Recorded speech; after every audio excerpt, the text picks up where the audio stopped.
바것처럼 정말 오늘 거의 몇 년 만에 눈이 이렇게 많이 오는 것 같아요. 그죠? 예. 예전에 이렇게 차량 운행을 많이 하다 보면서 눈이 아주 정말 골칫거리고 정말 힘들었는데 한동안 눈을 안 보니까 또 눈이 보고 싶더라고요, 또. 근데 이렇게 오래간만에 또 하얀 눈이 오래간만에 이렇게 와서 거의 한 횟수로 한 3년은 되는 것 같지 않나. 저렇게 좀 눈이 좀 왔다 싶은 이런 상황들이 아주 눈을 보니까 마음이 흐뭇하고 또 좋습니다. 네. 예. 어쨌든 아시는 바처럼 이제 내일 새벽 기도가 눈 때문에 어려움 가운데 오늘도 지금 간신히 좀 오다시피 했는데 눈 때문에 없게 되어지는 상황이 될 것 같습니다. 참고하시고 그래서 어쨌든 넘어지지 않도록 조심하셔야 될 필요가 있을 것 같아요. 자, 일단은 이렇게 지금 그러면 이거는 지금 되고 있는 건가요? 다른 걸로 되고 있는 중인 건가? 줌으로. 네, 그렇습니다. 영상이 지금 이게 틀어지나요?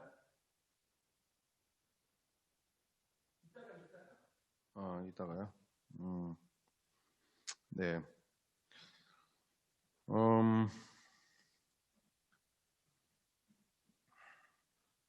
네. 일단은 우리 함께 말씀을 보도록 하죠. 누가복음 9장입니다. 누가복음 9장 성경책을 다 펴주시고 지금 방송 관계가 안 되는 상황으로 누가복음 9장입니다.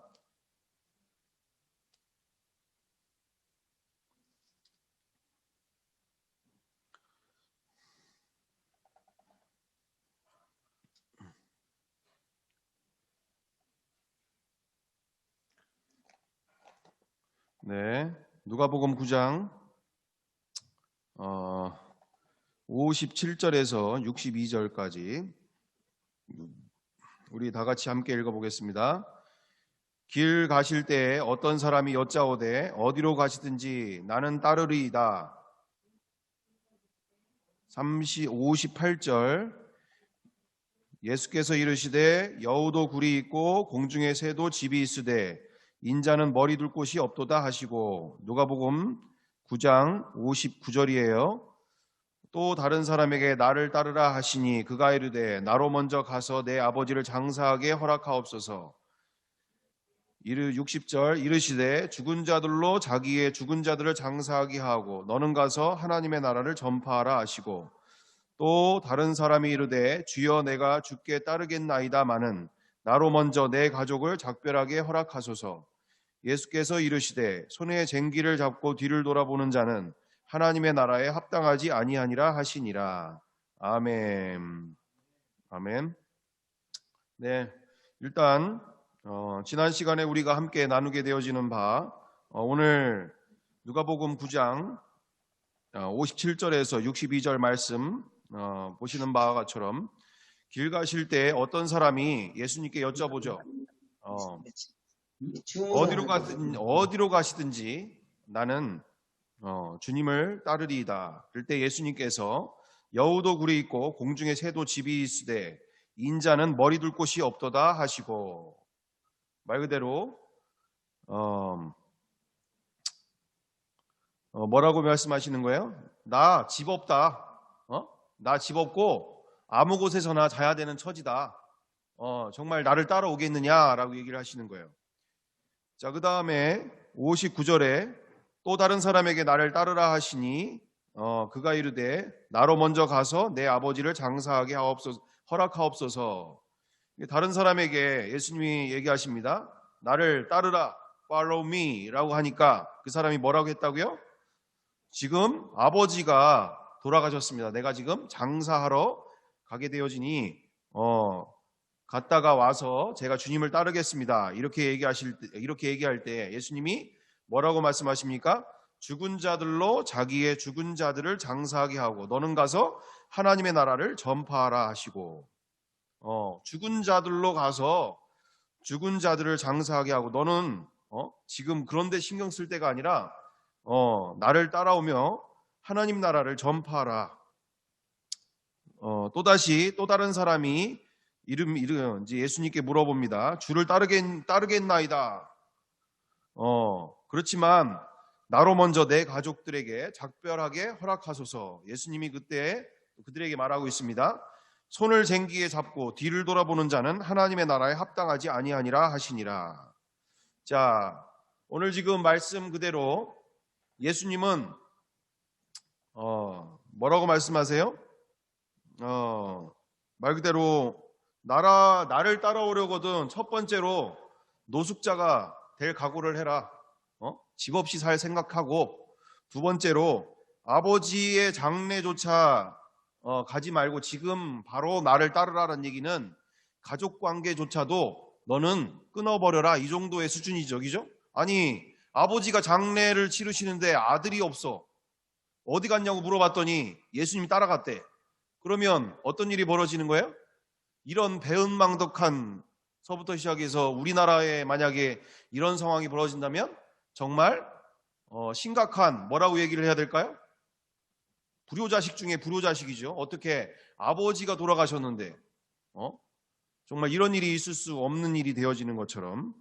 그 다음으로 세 번째,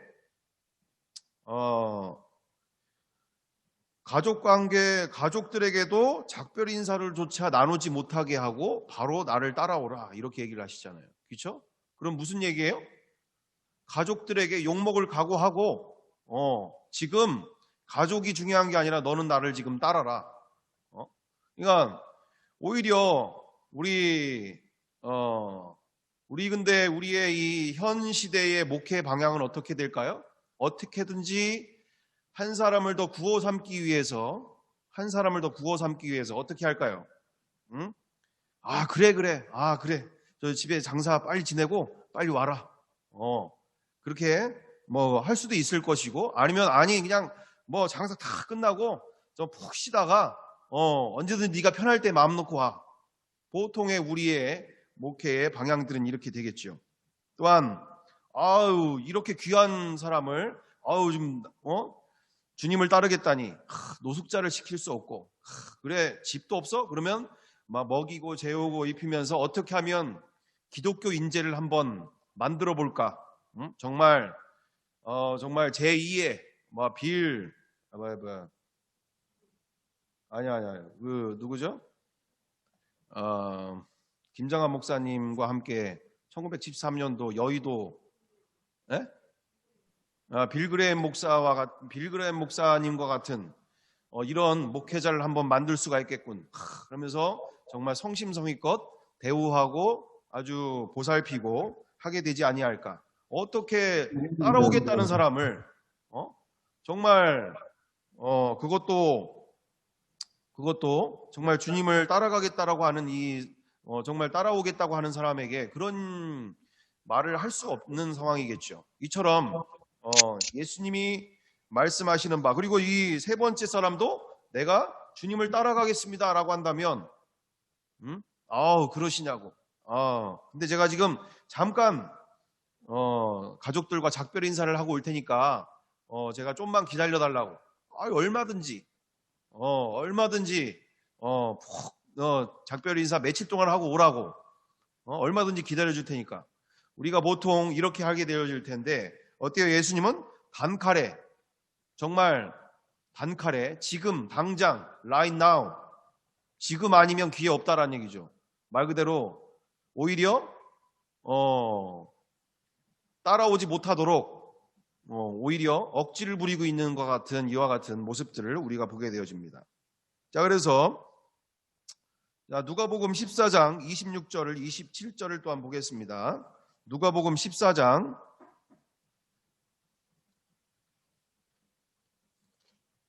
26절과 27절.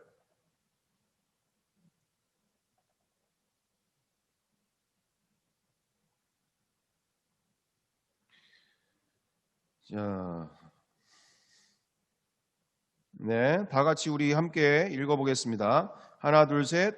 수많은 무릇 내게 오는 자가 자기 부모와 처자와 형제와 자매와 더욱이 자기 목숨까지 미워하지 아니하면 능히 내 제자가 되지 못하고 누구든지 자기 십자가를 지고 나를 따르지 않는 자도 능히 내 제자가 되지 못하리라.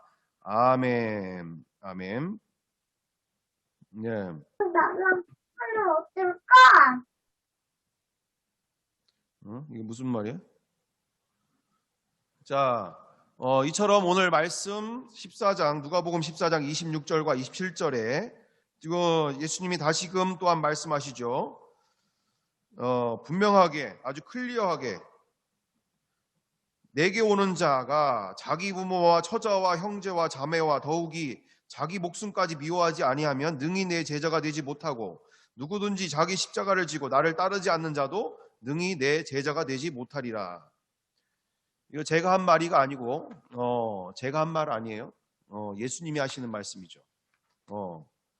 예수님은 단호하게 예수님의 제자가 되려면 반드시 자기의 모든 소유를, 그러니까 자기의 가족관계서부터 시작하여서 어느 정도까지냐, 자기 목숨까지도 미워하지 아니하면 능히 내 제자가 되지 못한다. 능히 내 제자가 되지 못한다.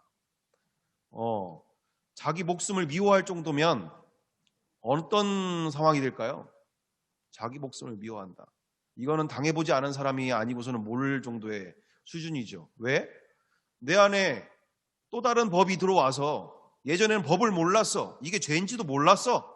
근데 이제 법이 들어와서, 율법이 들어와서 이것이 죄인지를 알게 되었어. 근데 내 스스로가 이 죄를 짓지 않기 위해서 발버둥을 치고 발버둥을 치는데도 이 죄에서 벗어날 수가 없는 거죠.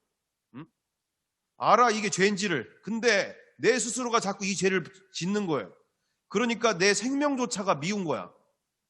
정말 괴로운 거죠. 이게 죄인지를 알면서, 그리고 십자가의 그 사랑이 어떤 사랑인지도 알면서, 그리고 이거를 배반하는 내 자신을 보면서, 짓밟고 있는 내 자신을 보면서 어떻게 이와 같은 죄를 지을 수가 있는 것인가, 또는 이것을 어떻게 이렇게 반복적으로 지을 수 있는 것인가. 이와 같은 모습을 통하여 내 생명조차가, 내가 왜 태어났느냐, 도대체 왜 이렇게 살아야만 하느냐, 도대체 이 죄악에서 벗어날 길이 무엇이 있을까.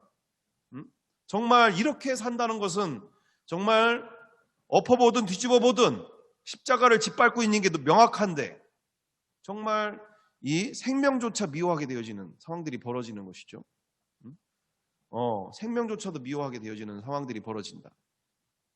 그처럼 예수님을 따른다라고 하는 것은 정말 자기의 생명조차도 미워하게 되어질 정도로, 정말 이대로 죽어버렸으면 좋겠다 이럴 정도로 심각한 상황들까지 가게 되어지는 것들을 우리가 보게 되어진다. 그러면서 누가복음 14장 33절에 그 밑에 정확하게 말씀하실 때 뭐라고 얘기합니까? 이와 같이 33절에, 누가복음 14장 33절에 뭐라고 되어 있어요? 다 같이 함께 읽어보겠습니다. 이와 같이 너희 중에 누구든지 자기의 모든 소유를 버리지 아니하면 능히 내 제자가 되지 못하리라. 아멘. 예수님이 분명하게 뭐라고 얘기하십니까? 자기의 모든 소유를 버리지 아니하면 능히 내 제자가 되지 못하리라.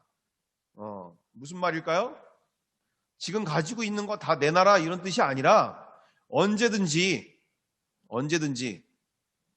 다 버릴 각오로 나를 따르라 라는 얘기죠. 자, 그래서 다음으로 마가복음 10장을 우리가 보면, 마가복음 10장입니다.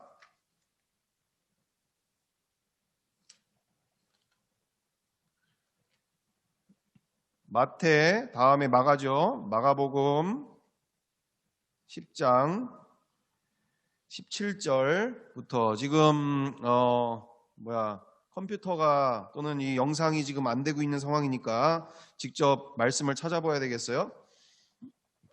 마가복음 10장 17절에서 22절. 네. 17절만 일단 보겠습니다. 마가복음 10장 17절 다 같이 한 목소리로 하나 둘 셋. 예수께서 길에 나가실새 한 사람이 달려와서 꿇어 앉아 묻자오되 선한 선생님이여 내가 무엇을 하여야 영생을 얻으리이까. 18절 19절 예수께서 이르시되 내가 어찌하여 나를 선하다 일컫느냐 하나님 한 분 외에는 선한 이가 없느니라. 내가 이렇게 쭉 가다가 이제 예수님께서 똑같이 우리 지난 시간에도 이야기한 것처럼 부자 청년에 대한 모습들을 우리가 보게 되어지는 거죠. 자, 그러면서 이런 계명들을 너가 다 지켰느냐라고 얘기하죠. 영생을 얻으려고 하는 청년에게, 그 청년에게 이와 같은 계명들을 다 지켰느냐? 내가 어릴 때부터 이와 같은 모든 계명들을 지켰나이다. 거짓말하지 않는 거, 속이지 않는 거, 속여 빼앗지 않는 거, 부모를 공경하는 거, 살인하지 않고 여러 가지 모든 10계명을 다 지켰느냐? 다 지켰습니다. 21절에 예수님께서 말씀하시죠. 내게 한 가지 부족한 것이 있으니 가서 내게 있는 것을 다 팔아 가난한 사람들에게 주라. 그리하면 하늘에서 보화가 내게 있으리라. 그리고 와서 나를 따르라. 이렇게 되어 있습니다. 자, 그럴 때 22절 다 같이 함께 읽어보겠습니다. 22절 그 사람은 재물이 많은 거로 이 말씀으로 인하여 슬픈 기색을 띠고 근심하며 가니라. 아멘. 자, 이 청년에게 분명하게 예수님은 뭐라고 얘기하세요? 이 청년이 질문하는 질문이 바로 뭡니까? 예수님, 내가 무엇을 하여야 영생을 얻으리이까? 단순히 지금 질문 자체가 어떤 질문이에요? 그냥 제가 어떻게 하면 이 세상에서 존경받고 사랑받을 수 있는 사람이 될까? 이 정도의 질문이 아니라 예수님께 단도직입적으로, 그러니까 질문 자체가 아주 중요한 거예요. 단도직입적으로 내가 궁금한 것을 상대방에게 질문하는 거 너무나 좋은 자세죠. 우리 한국교회가 그리고 우리의 공동체가 정말 이 부분에 대해서 아주 이제는 선명하게 다가가야 된다는 얘기예요. 왜요? 앞으로 더 어려운 시대들이 올 때 정말 내가 궁금한 거, 내가 해결되지 못한 것에 대해서 서슴없이 누구 앞에서든지 물어볼 수 있는 삶으로 가야 된다. 우리의 이 한국의 교육과 우리 한국교회의 교회 교육 가운데도 동일한 선상이 벌어지고 있잖아요. 그죠? 선생님은 전하고 학생들은 그냥 받아서 질문 자체가 이루어지지 않고 받아서 어떻게 외워가지고 시험 보는 과정들.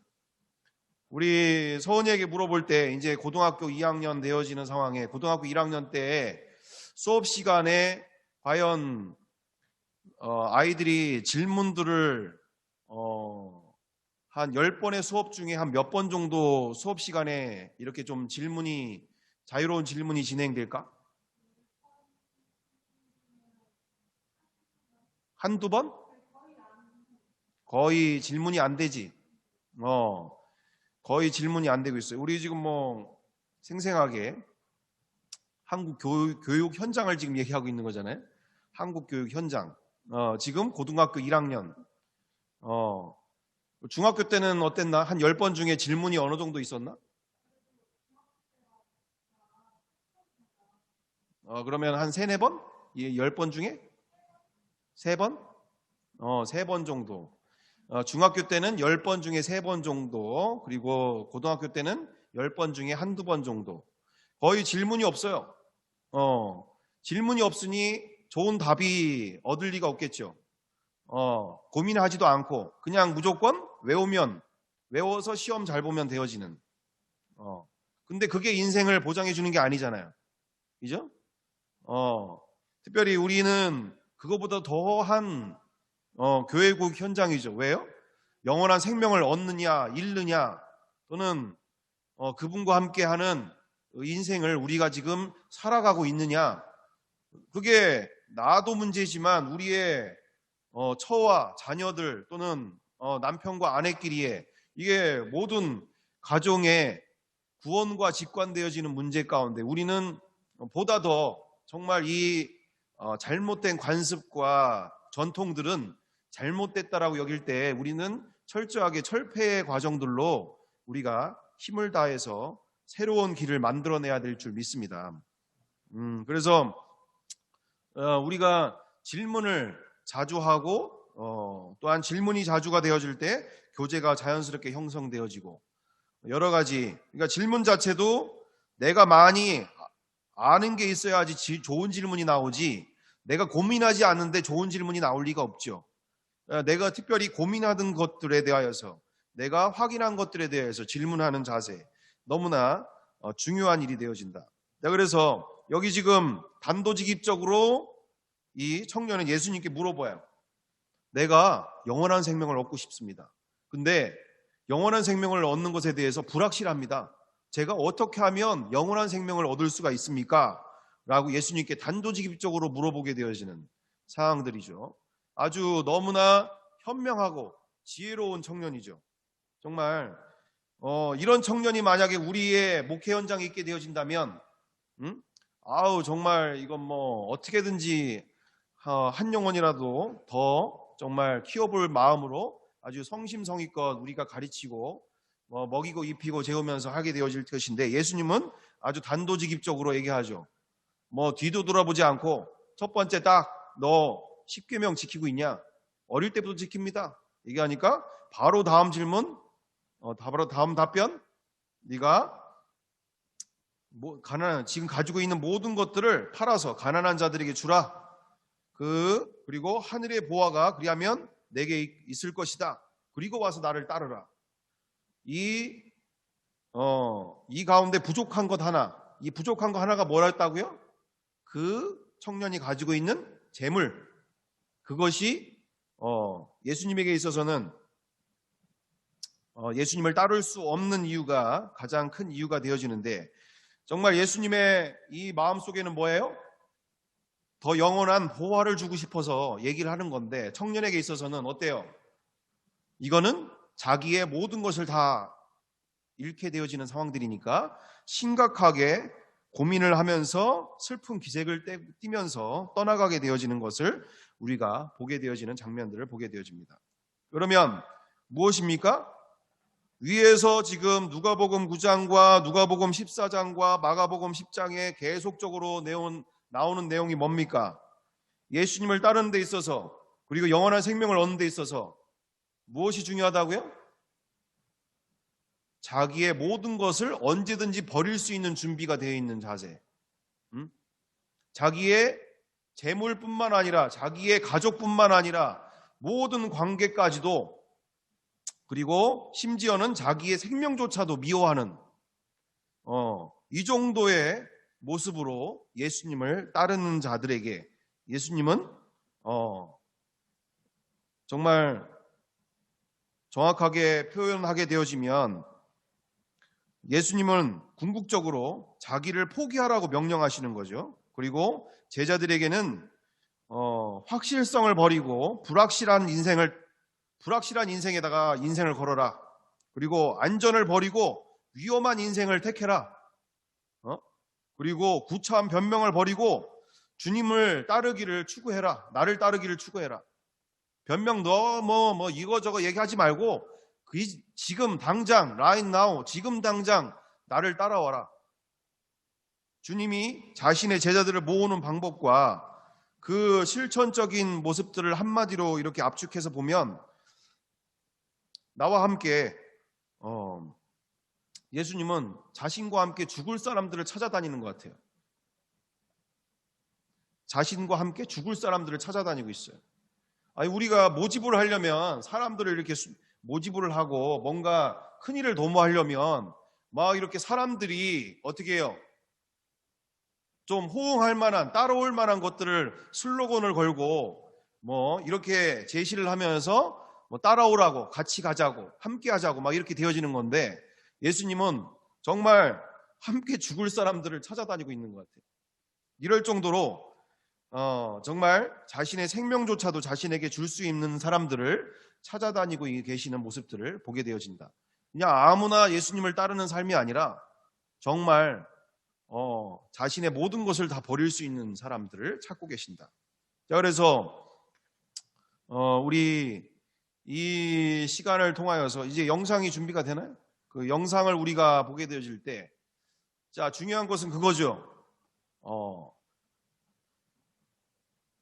자신의 그동안 30몇 년, 40몇 년 동안의 인생의 가치관, 세계관, 인생관 자체가 그 경험하고 배우고 여러 가지들을 경험한 인생 속에 정말 이거는 아니다잖아요. 이건 있을 수 없는 일이잖아요. 이게 가능한 일이냐? 불가능한 일이지 않습니까? 그런데 예수님은 그걸 초대하고 계시는 장면 속에 제자들에게 철저하게 그것을 말하시고 가르치시고 전하고 계시는 상황들 가운데서 자기를 위하여 모든 것을 버릴 수 있는 자들을 찾고 계신다. 그래서 우리는 정말 우리는 예수님을 믿는다고 하는데 성경에서 예수님의 제자들과 그리고 예수님을 따르는 성도들 가운데 이게 불가능에 가까운 일이다라는 거예요. 불가능에 가까운 일이다. 과연 이만큼 하고 있는 사람들이 얼마큼 되어질 것이냐라는 질문 속에 우리는 정확하게 여기에 대한 답변을 우리는 얘기를 정확하게 만나게 돼야 되는데, 바로 성경의 모든 사복음서의 끝에는 뭐가 나오죠? 사복음서의 끝에는 당연히 십자가와 부활 사건이 나오지 않습니까? 우리는 십자가로서 죽는 사람들로만 끝나는 게 아니라 부활로 말미암아 차원의 문이 열린 장면들을 우리가 보게 되어져야 될 줄 믿습니다. 예수님은 단순히 우리에게 그렇게 하라고만 끝나고 되어지는 초청하는 메시지뿐만 아니라 그것을 현실로 가능할 수 있도록 차원의 문을 열어주셨다. 이건 차원의 문이 열리지 않는 한 인간의 노력과 열심으로는 어떻게 자기가 가지고 있는 그 모든 많은 재물들을 예수 믿은 지 얼마나 됐다고 바로 그것을 다 포기할 수가 있게 되어지느냐. 그리고 예수님을 믿는다고 하면서 우리는 어떻게 자기가 꿈꾸던 인생을, 자기가 꿈꾸던 그와 같은 연애관, 사랑하는 여인을 놔두고 그리고 가족들을 버리면서까지 정말 예수님을 따를 수가 있느냐 이거예요. 이건 현실적으로 불가능한 일이라는 얘기죠. 인간의 수준으로서는 이건 예수님이 말씀하시는 거는 이거는 우리의 인간의 노력으로는 불가능에 가까운 일이다. 공감이 되시는지 모르겠어요. 인간의 노력으로는 불가능한 영역이 예수님이 말씀하시는 영역이라는 거예요.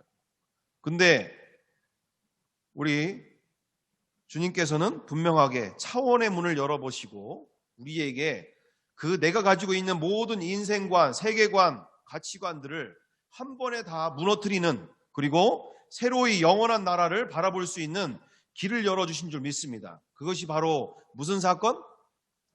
예수님의 부활 사건인 줄 믿습니다. 부활하신 예수님을 만날 때야 그 제자들이 한순간에 자기가 가지고 있던 그 모든 경험과 지식과 체험들을 내려놓고 영원한 것을 위해서 자신들의 인생을 한 번에 다 걸게 되는 줄 믿습니다. 그렇죠. 이 차원의 문이 열려야지 이게 가능한 것이다. 차원의 문이 열리지 않는 한, 그래서 우리가 그동안 계속적으로 실패했던 이유가 바로 뭡니까? 이 차원의 문이 닫혀 있기 때문에. 인간의 열심으로 교회에서 많은 기도와 찬양과 열심으로 하면 그게 우리는 믿음이라고 여겼는데, 문제는 뭐였습니까? 성경에는 분명하게 제자들에게 있어서 차원의 문이 열려 있는 상황을 주님께서 허락하시고, 그 차원의 문이 열려 있는 영혼들에게 기쁨으로 그 모든 것들이 한순간에 실제가 되어지는 역사들을 허락하신 것을 우리가 보게 되어진다는 것이죠. 그러므로 우리는 부활은 기독교의 수많은 교리 중에 하나가 아니라 차원의 문을 여는, 여기부터 시작되지 않으면 다른 2단계, 3단계, 4단계가 의미가 없다라는 식의 상황이라는 거죠. 왜요? 많이 배우면 뭐 할 거예요? 말씀이 내 안에서 실제가 되어지지 않는데, 이루어지지가 않는데, 또 하나의 지식으로, 또 하나의 상황들로밖에 가지가 않는데, 근데 부활을 통하여 문이 열리게 되어지면, 영원한 세계가 문이 열리면 우리가 정말 이 차원의 문을 통하여서 영원한 세계를 위해 달려가게 되는 줄 믿습니다.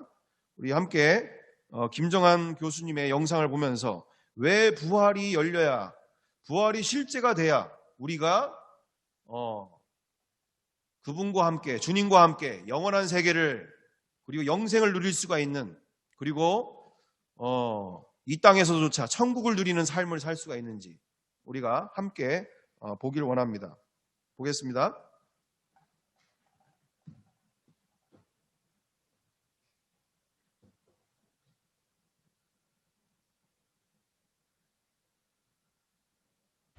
내가 강의를 안 한 지가 10년이 넘었는데 오늘 점심 먹다가 갑자기 목사님이 부탁을 하셨어요.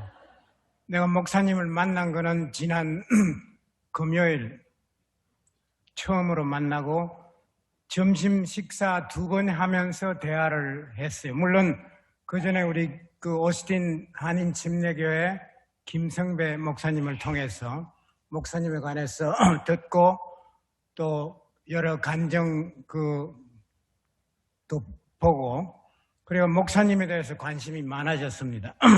과연 목사님이 이 춘천이라는, 사실 나는 춘천하면 닭갈비하고 막국수밖에는 몰랐거든요. 이런 시골에서 무엇을 하고 계시나 이렇게 관심을 가졌는데 2번 만나면서 내가 목사님을 유심히 관찰을 했는데, 목사님은 뉴턴이에요. 자연과학의, 물리학의 뉴턴이 바로 목사님이라고요.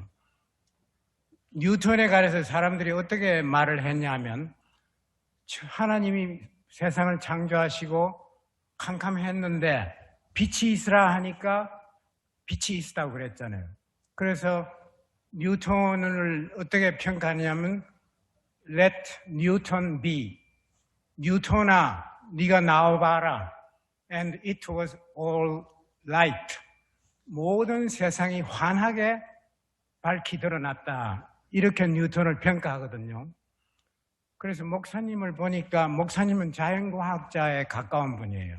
왜냐하면 그 전까지 여러 가지 참 하나님 말씀, 성경 말씀을 적용해서 사람이 어떻게 바뀌냐 이걸 상세하게 관찰을 해봤거든요. 목사님은 여러분이 생각하는 이 시골 교회 평범한 목사님이 아니에요.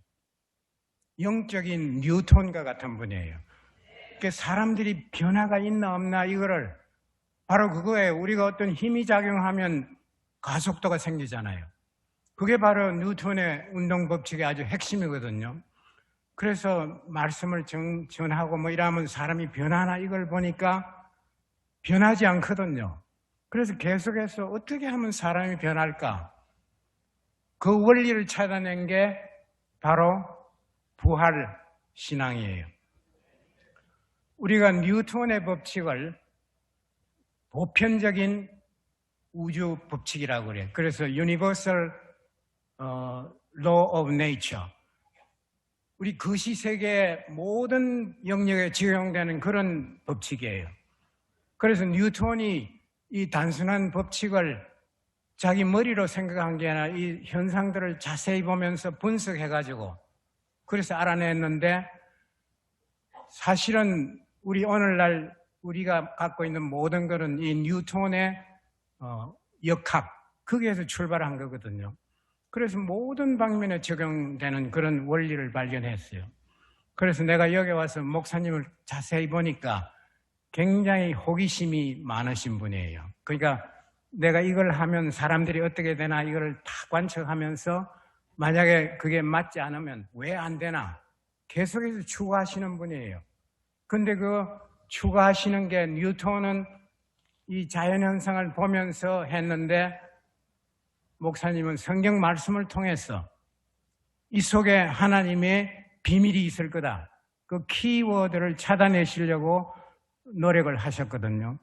그래서 지금 여기에서 진행되고 있는 이 모든 역사가 나는 참으로 하나님의 위대한 역사의 출발이라고 생각하는 게, 지금 금년이 루터 종교개혁 500주년을 맞는 거예요. 루터의 종교개혁은 가톨릭 교회로부터 완전히 빗나간 가톨릭 교회로부터 개신교로 이렇게 개혁한 거거든요. 지금은 우리 개신교가 정말 이제 개혁해야 할 단계에 와 있는 거예요. 이 시대에 하나님이 이 춘천에 있는 정말 이 한마음 교회라는 이 교회를 아마 쓰시려고 이 목사님을 보내시고, 또 여러분들을 보니까 젊은 세대들이 많아요. 그 새술은 새 포대에 담아야 된다고 했는데, 사실 이 모든 예배 이런 모습을 저는 예배를 다 했거든요. 금요일 저녁 찬양 예배, 토요일 또 간정 예배, 오늘 주일 아침 예배, 지금 이걸 통해서 쭉 일관성 있게 목사님이 하시는 일은 어떻게 하면 사람을 변화시킬까? 이 변화시킨다는 것은 변화의 원인을 주어야 변화라는 결과가 나오거든요. 그 원인을 잘못 찾으면 엉뚱한 변화만 일어나는 거예요. 그 뉴턴이 바로 그걸 찾아낸 거예요. 운동을 할 때는 힘을 주면 그 힘에 비례해서 가속도가 생긴다 이거거든요. 그걸 찾아가지고 여기저기 적용하니까 모든 세계에 보편적으로, 그러니까 뉴턴은 땅의 법칙과 하늘의 법칙을 연결한 그런 위대한 과학자예요. 바로 여러분이 지금 모시고 계시는 이 목사님이 바로 오늘날의 교회의 뉴턴이에요. 그리고 지금 이제 내가 늘 느껴왔던 게, 우리 개신교회가 이런 식으로 가면 안 된다. 이 살아있는 생명체의 가장 특징은 리프로덕션, 이 정식해가지고 자라는 데 있거든요. 제대로 된 조직체는 자라야 되는 거예요. 근데 그게 잘못 자라는 건 암이 되는 거예요. 막 컨트롤할 수 없이 세포들이 정식하면 그건 암이거든요. 그리고 한국 교회에 암적인 그런 엄청난 그런 교회들은 많은데, 정말 생명력이 있는 교회는 점점 없어지는 거예요. 그래서 하나님이 이 시대에 이 목사님을 썼어가지고 정말 이 조그마한 시골 교회에서 새로운 21세기의 기독교 개혁, 그야말로 정말 하나님이 마지막으로 하시려고 하는 그 계획, 부활하신 예수님을 통해서 정말 하나님을 알게 하고, 그래서 내가 이 목사님을 보면 다른 목사님하고 너무나 다른 점이 사실 설교를 앞두고 뭐 방문한 사람하고 계속 이야기하면서 웃으시고 이런 목사님은 없거든요. 설교하기 전에 뭐 다 기도하시고 혼자, 뭐 어떤 분은 또 3박 4일 어디 높은 저런 깊숙한 곳에 가서 묵상하시고 설교 준비를 하시는데, 뭐 같이 이야기하시다가 또 설교를 하시는데, 그러나 그 설교 내용이 그게 막 때에 따라 이렇게 저렇게 하시는 게 아니라 내가 가만히 보니까 굉장히 일관성이 있어요. 오늘 아침 설교만 해도 엉뚱한 사람을 내세워가지고 그 어르신들 관광여행한 거를 소개하더라고요. 그래서 참 희한하다. 이렇게 해가지고 목사님이 어떻게 이 관광여행 소개하는 걸 끝날까 이렇게 생각했는데, 목사님 목적은 다른 게 있어요. 마지막에 성경 구절을 인용했잖아요. 이 공동체라는 거는 정말 어린 아이들부터 연세 많은 모든 구성원들이 한 가족 아니에요. 이 한 가족이 어떻게 하면 성장할까? 이런 깊은 메시지를 마지막에 성경 말씀을 통해서 주셨잖아요. 그래서 내가 목사님이 참 재미가 있더라고요. 관찰을 해보니까 모양은 허름하신데 생각하는 거는 초현대적이에요.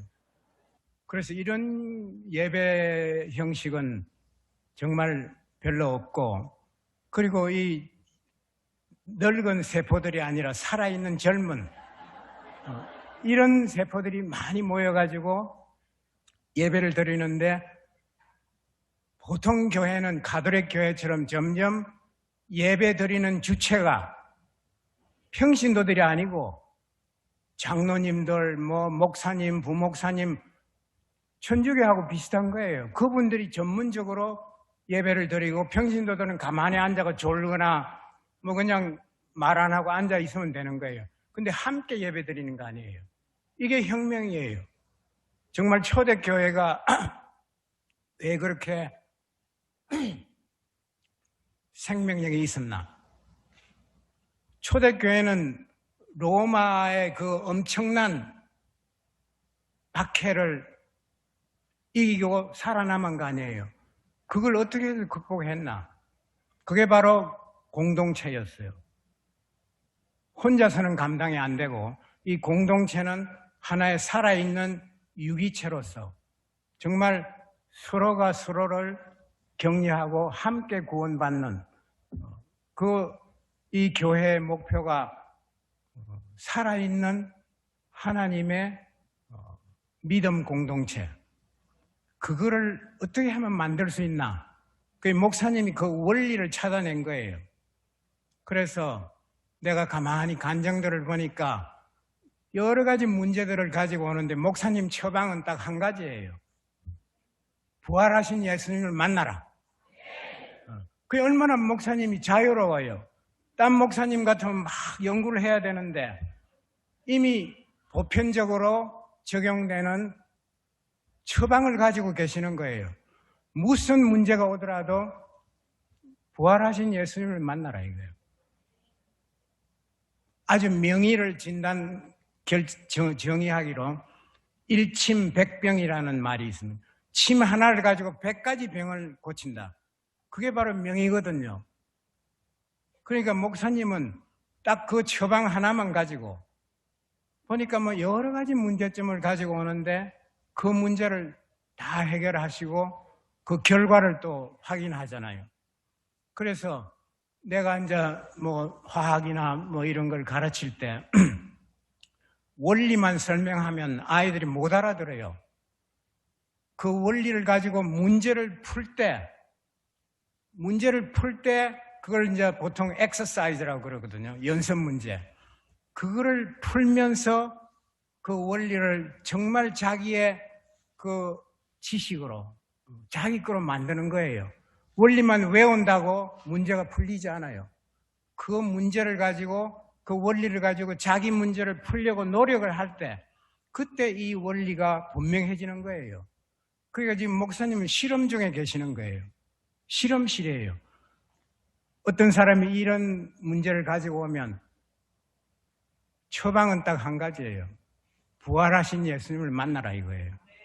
그래서 과연 이게 효과가 있나 없나 이거를 여러 사람들을 통해서 결과를 보여주는 게 변화된 사람들을 간증을 통해서 보여주는 거 아니에요. 그러니까 이런 일은 우리가 살고 있는 이 시대가 아니면 전파되기가 어렵습니다. 세계 곳곳으로 그 사람들을 보내기보다는 지금은 인터넷 시대를 통해 가지고 여기서 일어난 일이 내일 온 세계로 다 나갈 수 있잖아요. 이런 거를 어떻게 이 시골 목사님이 다 아셨는지 정말 내가 이 가만 보면서 이 예배 모든 형식이나 이런 게 이게 바로 하나님이 새 시대를 위해서 새롭게 지금 준비하시는 21세기의 종교 개혁이 아니라 개신교 개혁. 우리 개신교가 이제 정말 개혁을 할 때가 된 것 같다 하는, 그래서 춘천에 와서 내가 참 3일 동안 짧은 시간이지만은 여러 가지 현상을 보고 하나님이 살아계심을 보고, 근데 내가 이제 사람들이 물어보면 가서 보라고 이렇게 권하고 싶어요.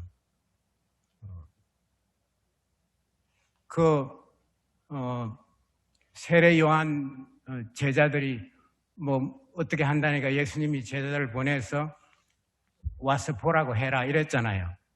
그러니까 내가 여기 이틀 동안 있는 동안에 와서 보니까 정말 이거는 하나의 거대한 현상의 출발이라는 걸 발견한 거예요. 여러분은 바로 그 거대한 변화의 현상의 중심, 주인공들이에요. 그래서 이 작은 한마음 교회가 세상을 변화시키는 그러한 엄청난 일을 지금 하나님이 시작하고 계신다 하는 것을 내가 눈으로 보고 이틀 동안 만났지만은 참으로 마음이 통하는 그 진정한 하나님의 형제로서 옛 목사님을 뵙게 되고 또 여러분들을 보니까 정말 이거는 하나의 엄청난 현상이에요.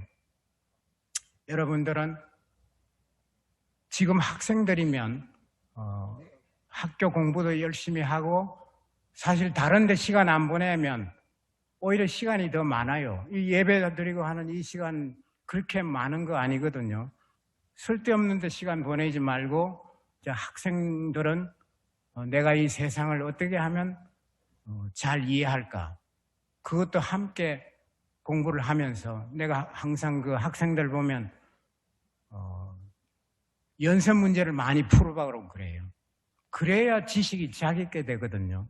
그러니까 영적인 문제는 지금 목사님이 하시고 있는 이 참으로 새로운 이 원리. 그 목사님은 성경의 가장 깊은 비밀을 찾아내신 거예요. 그래서 내가 뉴턴이라고 그랬거든요. 이걸 계속 적용해가면서 이 원리가 얼마나 보편적인가. 보편적인 원리가 아닌 거는 적용하다가 보면 안 되는 데가 막 생겨요. 모든 사람에게 적용되면 그건 보편적인 원리예요. 그래서 목사님 참으로 귀하신 분이다. 그거를 이제 발견하고 혹시 내가 사람들이 물어보면 가서 보라. 와서 이틀만 지나면 주말에 다 보고 가는 거예요. 여러분 참으로 이 귀한 이 한마음 공동체에 여러분들은 정말 살아있는 증인들인 거예요. 예. 우리가 성경에 물론 증거를 찾는다고 하지만은 사람들을 제일 감동시키는 것은 변화된 사람이에요. 저 사람이 어떻게 저렇게 변화됐나? 여러분들은 바로 그러한 증인들이에요. 살아있는 증인들이에요. 앞으로 이 교회가 정말 새로운 개신교 혁명의 씨가 될 수 있도록 하나님께 기도하며 또 여러분 위해서 기도하는 마음으로 제가 말씀을 맺겠습니다. 목사님 이렇게 기회를 주셔서 감사합니다. 네. 영상에서 보시는 바와 같이 그렇죠. 그 원인이 있으면 결과가 있듯이 우리는 사람이 왜 변화되지 않는지 근본의 그 문제가 어떻게 하면 해결되어지는지에 대해서 우리는 이처럼 결과에 집중하기보다 이제는 결과에 집중하던 우리의 인생 속에서 원인을 찾게 되어지는 거죠. 왜 사람이 변화되어지고 왜 사람이 변화되지 않는지. 당연히 이 세상의 원리조차도 원인이 있으면 결과가 있게 되어지는 건데 그러면 그 사람을 변화시키게 하는 그 힘은 어디서 오느냐? 결과가 이렇게 되어질 때 운동의 법칙도 결국엔 가속도가 붙으려면 그 뭔가 원인에 그 힘이 작용이 됐기에 가속도가 붙게 되어지고 그게 운동의 법칙이 되어지는 것처럼 뉴턴이 발견한 것처럼 우리가 분명한 것은 개신주교의 개혁, 우리 교회의 개혁들 가운데 가장 근본적으로 그 힘이 어디서 나오는지를 우리는 근원을 찾아내는 것이죠. 그 근원, 왜 사람이 바뀔 수밖에 없는지. 그게 인간 스스로 바뀌는 게 아니라 하나님께서 그 힘을 허락하실 때 성령의 권능으로 부활하신 예수님 안에서 우리는 그 힘을 찾아내는 줄 믿습니다. 사람이 부활하신 예수님을 만날 때 내가 가지고 있는 인생관, 가치관, 세계관이 한 번에 다 무너지고 말씀이 한 번에 다 실제가 되어지는 역사가 벌어지는 영원한 세계가 하나님이 예수님이 바로 하나님이신 것이 만진바 되어지고 본바가 되어지는 상황인데 영원한 세계가 천국과 지옥이 실제하는 것을 자기가 직접 보고 만진바 되어지는데 자기가 영원한 것을 위해서 사는 것은 당연한 일이 되어지는 것이 벌어지는 인생이 되어지는 것처럼 억지로 인생을 우리가 만들어가는 게 아니라 당연히 영원한 세계 차원의 문이 열리면 우리는 자연스럽게 그렇게 살으라고 하지 않아도 그와 같은 힘에 의해서 우리는 자연스럽게 교회 모여라, 예배드리자, 성경 공부하자. 왜 안 모이냐? 왜 교회에서 우리가 이렇게 하는데 이게 왜 안 되냐? 왜 예배드리는데 이렇게 힘들어하냐? 왜 예배를 우리가 이렇게 힘들어하면서 예배를 자꾸 안 드리려고 하느냐? 이런 모든 근본적인 문제도 차원의 문이 열려 있지 않은 상황들 가운데 일어날 수밖에 없는, 왜? 육신의 힘으로 해야 되니까. 세상은 복잡하고 더 많은 일들이 벌어지고 있는데 이렇게 이 가치에 따라서 내가 정말 예배를 통해서 무엇을 얻고 있는가, 10년을 기다려보고 20년을 기다려보고 30년을 내가 예배를 드려봐도 내가 세상에서 주는 그 가치를 따라서 세상이 주는 것이 더 좋고 재미있고 귀한 것이 여겨지기에 가치에 따라서 세상은 움직여가는 거잖아요. 사람 또한 가치에 따라서 움직이게 되어진 줄 믿습니다. 그래서 마태복음 6장 21절에도 너의 보물이 있는 곳에 너의 마음도 있다라고 하시는 말씀이 다른 게 아니에요. 정말 예수 그리스도가 보화되시고 이 세상보다 더 크신 분이라고 한다면 우리는 당연스럽게 예수 그리스도를 더 알기를 힘쓰고 가까이 모이는 역사들이 벌어지겠죠. 하지만 세상이 더 가치가 대단하고 세상이 더 좋아 보이기에 우리는 세상으로 흩어가게 되어지는 상황들처럼 우리는 정말 부활을 통하여 예수께서 그리스도 되심, 그리고 밭에 감추인 보화 되심, 그리고 우리 가운데 보물 되시는 그 예수 그리스도 한 분이면 만족하는 인생을 우리는 날마다 찾아가고 우리는 승리의 길로 가야 될 줄 믿습니다. 그래서 이렇게 2020년도를 마무리하면서 2021년도 새해 가운데 이제 활짝 열린 차원의 문을 우리는 찾아냈고 차원의 문을 통과해서 우리는 모이지 않고는 견딜 수가 없는 그와 같은 교회를 우리는 찾아가고 또한 추구하며 우리는 기쁨으로 정말 형제와 연합함이 어찌 그리 아름다운지 하는 정말 모이기가 너무나 즐겁고 재미있고 감사한 정말 주님 한 분만으로 만족하는 그와 같은 교회로서 승리하는 교회로 우리는 나아가게 될 줄 믿습니다. 함께 기도하겠습니다. 사랑과 은혜가 풍성하신 아버지 하나님, 여기까지 인도하신 주님의 은혜 찬양과 영광 올려드립니다. 여전히 부족하고 정말 보잘것없는 우리를 들어서 정말 이 세상을 향하여 이처럼 복음의 능력을 열어주심을 감사드리며 그 힘의 군원을 만나게 하여 주심을 감사드립니다. 원인이 있어 결과가 있듯이 정말 우리 스스로 만들려 했던 모든 교회 가운데서 주님이 주시는 그 힘의 능력, 성령의 권능으로 부활을 증거하게 하는 부활하신 예수님을 만난 그 놀라운 복음의 능력을 우리에게도 허락하여 주시옵소서. 차원의 문을 열어 주시옵소서. 내 힘으로 우리의 힘으로 싸우는 세상이 아닌 주님이 다 이루신 그 복음의 능력으로 이 세상을 다스리며 정복하는 우리의 자녀 세대와 우리의 다음 세대와 우리의 모든 교회 지체들이 다 될 수 있도록 역사하여 주시옵소서. 억지로 전하는 복음의 능력, 복음이 아닌 기뻐서 어쩔 수 없어서 정말 감당이 안 돼서 전할 수밖에 없는 그 능력이 내 안에서 뿜어져 나올 수 있도록, 우리 안에서 뿜어져 나올 수 있도록 우리 교회 가운데 역사하여 주옵소서. 가정마다 역사하여 주옵소서. 감사드리오며 새해 하나를 이 해를 보내며 또한 새해 2021년도를 기대하며 사랑과 은혜가 많으신 우리 구주 예수 그리스도의 이름으로 기도드리옵나이다. 아멘. 하늘에